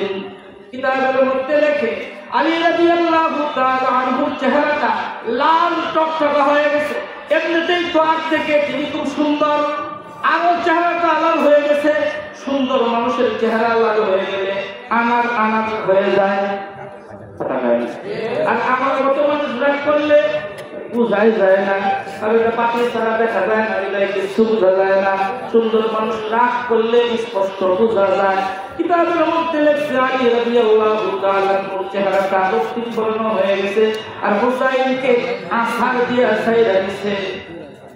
আছাড় দিয়া ছাইরা দিছে মানে ধাক্কা দিয়ে ছুঁড়া পালায় দিয়া বলে, বাবা তুমি একটা কথা ভালো করে শুনে রাখো, তোমরা তিনজন কেন, তোমার নানা জান যদি যুদ্ধের ময়দানের জন্য ডাক দেয়, আর আলীর দেহের মধ্যে যতগুলো পশম আছে, এতগুলো জীবন দেয়, আমি প্রত্যেকটা জীবন একের পর এক আল্লাহর রাস্তায় দিয়ে দেব, তোমাদের দিকে তাকাবো না। সাহাবীরা তো জীবনটা দিয়ে দেওয়ার জন্য প্রস্তুত ছিলেন, আর আমরা তো আধা ঘন্টা সময় দেওয়ার জন্য প্রস্তুত না।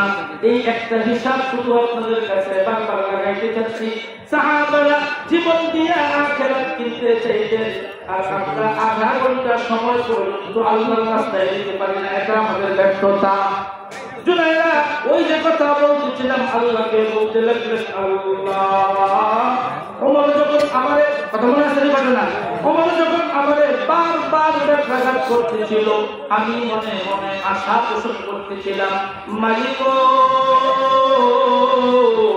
ওমরের পেট নাগালের ভেতরে প্রহাররত অবস্থায় যেন আমার জীবনটা চলে যায়, আখিরাতের ময়দানে এটুকু বলতে পারি, তোমার নদীর প্রেমে অন্য কিছু করতে পারি নাই, শুধু আমি দাসী জীবনটা দিয়ে দিছি, কিন্তু উমরের প্রহারে আমার মৃত্যুবরণ হয় নাই। এর জন্য আমার আফসোস নাই, ব্যথা নাই। তবে বদমাশ আবু জাহাল পুরা মক্কা নগরীর মাঝে এলান করে দিয়েছে, প্রচার করে দিয়েছে, আমি নাকি দেব দেবীকে না মানার কারণে আমার চোখ খোলা দেব দেবী নষ্ট করে দিয়েছে। আমি তোমার কাছে ভিক্ষা চাই, আমি তোমার কাছে পানা চাই, ভিক্ষা চাই, তুমি আমাকে এখনই চোখ খোলা ফেরত দিয়ে দাও, যাতে করে আমি আগামীকালকে তামাম কুফফারদের সামনে ঘোষণা করতে পারি না তোদের মূর্তি চোখ নিতেও পারে না, দিতেও পারে না, বরং চোখ নিলেন তিনি ফেরত দিয়া দেন। আল্লামা ইসকান্দারী রাহমাতুল্লাহি আলাইহি লিখেন, জুনাইরা চোখগুলো নামাতে পারেন নাই, এর আগে তার কুদরত আর রহমত দ্বারা চোখগুলা ভালো হয়ে গেছে। সকালবেলা তিনি অকপটে ঘোষণা করলেন, এ দেখ আমার চোখ আল্লাহ তাআলা নিয়েছিলেন, আবার আল্লাহ তাআলা নিয়ে দিয়েছেন। ঘটনা থেকে যতটুকু বললাম, একজন নারী তার জীবনটাও দিয়ে দিতে চায় দিন কামানোর জন্য, কথা বলেন। আর আমরা আমাদের জীবনের সময়গুলো থেকে আধা ঘন্টা একটা সময় পর্যন্ত দিতে চাই না, এটা তো নিয়ত না। অনেক সময় বলে হুজুর ওয়াদা করতে হবে, আপনার ওয়াদা আপনি করবেন না, কে করবে? কিসের নিয়ত? বরং আল্লাহর নামে শপথ করা দরকার, জীবনে নামাজ ছাড়বো না। অনেকেই বলে হুজুর ওয়াদা করাইলে যদি না করি গুনাহ হবে, ওয়াদা ভঙ্গের গুনাহ। আচ্ছা, আপনি ওয়াদা করলেন না, এই কথার দিকে মনোযোগ দেন। আপনি ওয়াদা করলেন না, নামাজও পড়লেন না, গুনাহ হবে না? এখানে আবার কিসের বুজুর্গের ভাব করলেন? ওয়াদা ভাঙলে গুনাহ হবে, ওয়াদা করবো, আপনার সামনে বলবো, তারপরে নামাজ পড়বো না। আপনি তো আপনার জন্মের আগেই বলছেন বালা, এর অর্থ আমি করছি দৈনিক 5 বার নামাজ পড়বো, কথা কয় না? ওই জায়গায় তো বলে আছেন বালা, আপনাকে রব হিসাবে মানলাম, আপনি যা আদেশ করবেন তাই আমি পালন করব। মিথ্যা বলবো না, হারাম খাবো না, নামাজ ছাড়বো না, রোজা ছাড়বো না, পরনিন্দা করবো না, মাতপানি বদমাইশি করবো না। কথা বলেন ঠিক কিনা? আপনি তো এই ওয়াদার আগেই ওয়াদা করেছেন, জন্মের আগেই, বহু আগে ওয়াদা আপনি রূহের জগতের মধ্যে করে আসছেন। এইখানে নতুন করে ওয়াদা করলেই কি, না করলেই কি? তবে এই জন্য একটু মাঝের মধ্যে স্মরণ করাতে হয়। আয়েশা মাঝের মধ্যে স্মরণ করাইছেন, তোমরা তোমাদের ওয়াদা ভুলে গেছো, তোমরা তোমাদের দায়িত্ব ভুলে গেছো, তোমরা তোমাদের কর্তব্য ভুলে গেছো, কি করার কথা ছিল কি করছো। নবীরা যেহেতু বারবার স্মরণ করাইছেন, তাই উলামায়ে কেরামও সেই দায়িত্বের অংশ হিসাবে মাঝে মধ্যে স্মরণ করা। আমাদেরকে আমাদের রব যা হুকুম করেছেন তা অবশ্যই পালন করতে হবে, কথা বলেন ঠিক কিনা? মাঝে মধ্যে স্মরণ করে দেওয়া, এটার নাম ওয়াদা না। কারণ আপনার কাজ আপনি করবেনই। আমি যদি বলি এ ভাই আপনি ওয়াদা করেন, আপনার বাড়ি ঘর আপনি দেখে রাখবেন, কথা কয় না? আপনি কি তখন বলবেন না হুজুর এই ওয়াদা করবো না, ওয়াদা ভাঙলে গুনাহ হবে? তখন কি কথা বলবেন? আপনার ঈমান আপনি দেখে রাখবেন, আপনার ইসলাম আপনি দেখে রাখবেন, আপনার আমল আপনি দেখে রাখবেন। যদি দেখে না রাখেন, টুকটাক যা আছে এগুলো হারায় যাবে। যদি দেখে না রাখেন, টুকটাক যা আছে এগুলোও কিন্তু হারিয়ে যাবে। যেন আমার জীবনের এই টুকটাক আমলগুলো না হারায়, খবর পর্যন্ত নিয়ে যেতে পারি। এই জন্য পাহাড়াদারি আপনাকে আমাকে, আমারটা আমার করতে হবে, আপনারটা আপনার করতে হবে। সর্বশেষ কথা যেটা বলতে চাই, সন্ধ্যা থেকে শুরু হয়ে এই পর্যন্ত যতগুলো কথা শুনলাম, যে সময়টুকু কোরবানি করলাম, কিছু নেকি হয়েছে কি হয় নাই? যাদের বিশ্বাস আছে একটু জোরে বলতে হবে, কিছু নাকি হয়েছে কি হয় নাই? বরং আপনাদেরকে আশ্বস্ত করার জন্য বলতে পারি, যতক্ষণ এখানে বসেছিলাম, বৃষ্টি পড়লে পানি যে এরকম পড়তো, আল্লাহর রহমত এইভাবে পড়তেছে। এই রহমতটুকু কবর দেশে লয়ে যাওয়া দরকার আছে না নাই? এই রহমতটুকু কবর দেশে লয়ে যাওয়া দরকার আছে না নাই? এজন্য ভালো আজিজ, আচ্ছা এমনি যেতে পারবো, শুধু জায়গায় বাধা হবে না? আমার শেষ কথা, একদম শেষ। এমনি 1 লক্ষ টাকা পাবে পারা হাতে করে নিয়ে যাওয়া যাবে রাত্রে, হাতের মুখের মধ্যে মোবাইল চেঞ্জ রাখেন, এবারে 1 লাখ টাকা নিয়ে যাবে আপনি। আপনি যত বড় বাহাদুরই হন, সুদ তো সব জায়গায় চুরি, কথা কয় না? সে তো সুযোগ পাইলেই চুরি করে নিয়ে যাবে। আমাদের জীবনের আমলগুলো চুরি করে নেওয়ার মতো চোর, নির্লজ্জ চোর একটা আছে না নাই? এর মধ্যে একটা হলো শয়তান, আর একটা হলো নিজের মন, আর একটা হলো এই দুনিয়া নামক গ্রহ, কথা কয় না? এই দুনিয়াও কার কেড়ে নিতে পারে, আমার আপনার আমল, এই নকশ কেড়ে নিতে পারে। আবার শয়তান তো লেগে আছে, এই আমলগুলো নিয়ে কেমনে খবর জগতে যাব, এইটা তো এখন থেকেই হিসাব করা দরকার। বয়ান শুনলে তো এতটুকু আশা হয়, আল্লাহ আজকে থেকে নিয়ত করলাম, ওয়াদা করলাম, ফজর থেকে নামাজ ছাড়বো না। এই নামাজগুলো চলে গেছে, পড়বো আর তওবা করবো, পড়বো আর তওবা করবো, কথা বলেন ঠিক কিনা? ভাই পড়া পড়ি একটা কথা বলি, বেনামাজি রাসূলের সামনে যাইতে সাহস পাবে না, সুপারিশ করতে পাবে। কথাটা অনেক খারাপ হয়ে গেছে, কইলেও বলতে পারলাম।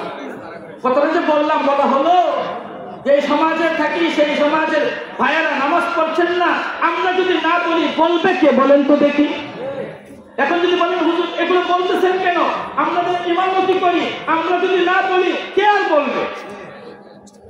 আমাদের তো জিম্মাদারি, রাগ করবেন না, বেতন দিচ্ছেন, খাওয়াচ্ছেন, এতটুকু জিম্মাদারি। বলেন এইভাবে না বললে কোন ভাবে বলবো? যদি বলেন হুজুর পায়ে ধরেন, আগামী ফজর থেকে মরণ পর্যন্ত নামাজ পড়বো, আসেন মুফতি সাহেব হুজুরের সামনে, এই শত মানুষের সামনে পায়ে ধরতে প্রস্তুত আছি। বলা আমাদের জিম্মাদারি। এই যে একটু নিয়ত যদি হয়, কবর পর্যন্ত নিয়তটুকু তো ফজর পর্যন্ত নিয়ে যেতে পারবো কিনা, এটাই তো টেনশন। শয়তান ধোঁকা দিয়ে দিবে, রাস্তা থেকে কেড়ে নিয়ে যাওয়ার চেষ্টা করবে, যেন আমার আপনার জীবনের পুঁজিগুলো কবর পর্যন্ত নিয়ে যেতে না পারি। শয়তান ধাকে ধাকে বাধা দেবে, যে কোনো মূল্যে হোক শয়তানকে পরাজিত করে আমার আপনার নেকিগুলো কবর পর্যন্ত পৌঁছাইতেই হবে। কথা বলেন ঠিক কিনা? যে কোনো মূল্যে হোক আমার আপনার নেকিগুলো কবর পর্যন্ত পৌঁছানো লাগবে। শয়তান তো বাধা দেবে, শয়তানের মোকাবেলা করার জন্য আমাদের সব সাহস আছে না? ফজরের নামাজের সময় আছে বলাটা দেখা যাবে। সে তো আমাকে ফজরের মসজিদে আসতে দেবে না, ঘুম থেকে উঠতে দেবে না, আর দেবে বা কেমনে? 2টা 2:30 পর্যন্ত মোবাইল মুতালা করলে ফজরের সময় ঘুম থেকে উঠে কেমনে? মানুষ যখন ঘুম থেকে উঠতে চায়, এই বলো সেই পর্যন্ত মোবাইল চালায়। জীবনে কোনোদিন 5 মিনিট কোরআন শরীফ পড়তে পারলে না, নবী পাকের একটা জীবনী 2 মিনিট বাংলা পড়তে পারলে না। তুমি মেট্রিক পাস করছো, গোড়ার দিন কিসের জন্য? তুমি আবার বলো আমি আয়া পাস করছি, তোমার এই 7 পাস দিয়া কি হয়েছে? রব্বুল আলামিনের কালাম তুমি জীবনে 2 মিনিট পড়তে পারো নাই, বাংলা নবী পাকের জীবনী পর্যন্ত পড়তে পারো নাই, নামাজ শিক্ষার বইটা পর্যন্ত তুমি দেখতে পারো নাই। গোড়ার দিনের MA পাস দিয়া কোনো লাভ নাই। তুমি পড়লা কি আর করলা কি? কিয়ামতের ময়দানে যদি কানের মধ্যে বসি লাগাইয়া ধইরা রাখে, তুই MA পাস করছিলি, তুই শিক্ষিত তোর ভাষায়, এই শিক্ষার আলু দিয়া কোরআন কতটুকু দেখলি, নামাজ শিক্ষা কতটুকু দেখলি, ফাজিল আমল কতটুকু দেখলি, আখিরাতের পাথরেও কতটুকু দেখলি? জব জবাব কায়দা আছে? জন্য ভাই আজিজ, এই যে সন্ধ্যা থেকে এই পর্যন্ত কিছু কথা হলো, নেক কম বেশি হয়েছে কিনা? 2-4 মিনিটের কথা শেষ হচ্ছে, কিছুটা বলেন নেক কম বেশি হইল। এই নেকটুকু কবর দেশে রয়ে যাব, শয়তান বাধা দেবে, ফজরে আসতে দেবে না, আসর মাগরিবে আসতে দেবে না। শয়তানকে যে কোনো মূল্যে পরাস্ত করে কবর পর্যন্ত নেকিগুলো নিয়ে যাইতে হবে। কথা বলেন ঠিক কিনা? আমরা ওয়াদা করি, ওয়াদা আবারও করি, যতবার ওয়াদা করা দরকার ততবার ওয়াদা করি। তবে আমাদের কোন এক মুরব্বী বলছেন, সতবারাগার প্রবাসে কস্তি বাজে আ, সতবারাগার প্রবাসে কস্তি বাজে আ।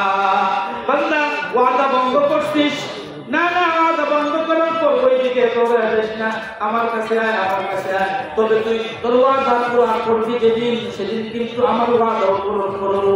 আউফু বিআহদি উফি বিআহদিকুম। তুই যদি তোর ওয়াদা পূরণ করিস, আমি আল্লাহ আমার ওয়াদা পূরণ করব। তুই শুধু ওয়াদা কর, নামাজ ছাড়বো না, মিথ্যা বলবো না, হারাম খাবো না, এই 3টে ওয়াদা করা যাবে না? বলেন বলেন, নামাজ ছাড়বো না। সবাই সবাই জুড়ে হুজুররা কয়, হুজুররা তো নামাজ ছাড়ে না। আমরা সবাই বলি নামাজ ছাড়বো না, মিথ্যা বলবো না, হারাম খাবো না। কমাস কম এই 3টে ওয়াদা পূরণ করেন। আল্লাহ পাক বলেন, আউফু বিআহদি উফি বিআহদিকুম। তুই 3টে ওয়াদা পূরণ করে আয়, আমি তোর জন্য জান্নাত রেডি রাখবো। সুপারিশ লাগবে, সুপারিশ রেডি থাকবে। হাউজে কাউসারের পানির প্রয়োজন, কাউসার তোর জন্য রিজার্ভ থাকবে। তুই তোর ওয়াদাগুলো পূরণ করে আমার কাছে আয়, আমি আল্লাহ আমার ওয়াদা পূরণ করার জন্য জান্নাত তোর জন্য রেডি রাখবো। শুধু জান্নাতেই না, শুধু জান্নাতেই না, বরং জান্নাতের চাইতে লক্ষ কোটি গুণ দামি নিয়ামত আমি আল্লাহর দিদার তোর জন্য তৈরি থাকবে। শুধু ওয়াদা 3টা পূরণ করে আমার কাছে আয়। 1 নম্বর, অনেকগুলো আছে, তার মানে 1 নম্বর আজকের ওয়াদা নামাজ। জোরে বলেন নামাজ, মিথ্যা বলবো না, হারাম খাবো না। যে কোনো প্রকার হারাম আছে ছেড়ে দেই। আমাদের এই এলাকা হারামে ডুবে গেছে, কয়টা টাকা হয়েছে, ইচ্ছা করলে ব্যবসা বাণিজ্য করে খাইতে পারতো। কে জানে কিস্তি দিছে, কি দিছে? প্রথম আমি কিস্তি শব্দ নিয়ে খুব বিপদে বসছি, কারণ কিস্তি শব্দের আরেক অর্থ হলো নৌকা। কথা কয় না? কিস্তি শব্দের আরেক অর্থ নৌকা। জায়গায় জায়গায় কিস্তি অফিস লেখা, তো ভাবলাম সবগুলো আওয়ামী লীগের অফিস। কথা কয় না? কিন্তু আওয়ামী লীগের অফিসের সাথে এই জায়গায় একটা ব্যামি এত নৌকা ছবি টানান থাকে, এখানে ছবি টানান নাই। পরে আর একটু অল্প সময়ের মধ্যে বুঝলাম এই কিস্তি মানে টাকা দেওয়ার অফিস। কুকুর যে গু খায় এটা তার জন্য হালাল খায়। আপনি কি বলবেন জানি না, আমি যেটা বলছি এটা ভালো করে মনে রাখেন। কুকুর যে পায়খানা খায়, কুকুরের পায়খানা কুকুরের জন্য খাওয়া, কুকুরের জন্য হালাল। কথা কয় না?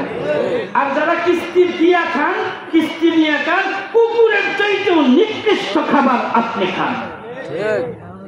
সমাজের মাঝে আপনাকে ভদ্র মানুষ বলার কোন সুযোগ নাই, বরং এই সমাজে সর্বনিকৃষ্ট মানুষের একজন হলো কিস্তিওয়ালা। কথা কয় না? সর্বনিকৃষ্ট প্রাণী আপনি। আপনার এই পাপ থেকে বেঁচে আসা আল্লাহ পাকের আদেশ। এবার আপনি বুঝেন, মালিকের আদেশ ছাড়বেন না ধরবেন? মালিকের আদেশ যদি লঙ্ঘন করেন, ছাড়বেন, পরকালে আল্লাহ পাক ফেরেশতাদের পিছাইতে ভয় করবেন। কথা কয় না? কথা কয় না? আল্লাহ পাকের কোনো ভয় আছে? যেন ভয় আসিস। কিস্তিওয়ালারা সাবধান, দেওয়া থেকেও সাবধান, নেওয়া থেকেও সাবধান। বাড়ি বানাইছে 10 তলা, সব ব্যাংকের সুদ টাকা দিয়া। তোমার কে কইছে এত বড় রাজপ্রাসাদ বানাইতে? হালাল পয়সার মুরুদ নাই, কবিরা গুনাহ, দিনের চেয়ে মারাত্মক খারাপ গুনার টাকা দিয়া তোমার বিল্ডিং বানাইতে কইছে কোন সুরা? কোন হুজুরের কাছ থেকে ফতোয়া নিলা? কে তোমার এই ইবলিসি বুদ্ধি দিল? কেন খেজুর পাতার ঘরের নিচে দাদারা থেকে যায় নাই? কথা কয় না? কথা কয় না? কিস্তি তুই না যে বিল্ডিং করছো, তোমার দাদা কি সোনার পাতায় ঘুমায় নাই, মাটির ঘরে ঘুমায় নাই, তাদের জিন্দিগি পড়ে নাই, তারা তোমার মানুষ করেন নাই, তোমার বাবারে মানুষ করেন নাই, তোমার বাবার জীবন সুখে যায় নাই, তোমার বাবারে শিক্ষিত বানান নাই, তোমার বাবারে সম্ভ্রান্ত বানান নাই, তুমি কেন পারবা না? কথা বলেন, কথা বলেন। তুমি কেন পারবা না? তোমার বাবারে তোমার দাদা মানুষ করছেন, তোমার বাবা তোমাদেরকে মানুষ করছেন, আর তোমার বেলায় কিস্তির আগুন লাগলো কেন? এই উচিত কথা বললেই বলে মৌলবী ভালো না। ভাই আজিজ, এর চাইতে নিকৃষ্ট গুনাহ তো হয় না।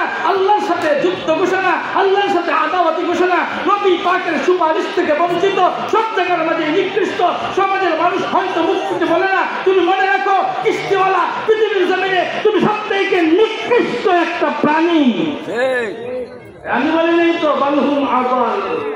আল্লাহ পাক বলছেন নিকৃষ্ট প্রাণী। আমাদের কি নিকৃষ্ট হয়ে থাকা যাবে না উৎকৃষ্ট হতে হবে? এজন্য এই কথাটা বলছি, হারাম খাবো না, হারাম খাবো না, হারাম খাবো না। কোন কামাই নাই, এক জায়গা থেকে কত টাকা নিয়ে নিলা, কোন হিসেবে নিলা? কোন হিসাবে নিলা? কিস্তি তো আছে। এছাড়াও যুবকের গায়ের মধ্যে রক্ত আছে, আমাকে এলাকায় থাকিস, ব্যবসা করিস, টাকা দে, তোমার কোনো বিনিয়োগ নাই, তুমি এই পয়সা খাইছো, এটাও তো হারাম। কথা বলেন, কথা বলেন। যে কোনো প্রভাবে হোক, দলীয় প্রভাবে হোক, এলাকার প্রভাবে হোক, বিনিয়োগ ছাড়া, পরিশ্রম ছাড়া একটি টাকা নেওয়া তোমার জন্য বৈধ নয়। ভাই আজিজ, মুফতি সাহেবের সামনে আছেন, মাসলা সেল করার অধিকার আমার নাই। আলোচনার কালে দুইটা কথা বললাম, এজন্য আমরা সাবধান হই। হারাম, এত বড় হারাম, এত বড় হারামের মধ্যে থাকলে তো গজব আসবে, জায়গায় জায়গায় গজব আসবে। ক্যালিফোর্নিয়ায় আগুন আসে নাই? উন্নত সভ্যতার দাবিদার পৃথিবীর সব থেকে বড় খুনি সম্রাট আমেরিকা আগুন নিভাতে পারে না।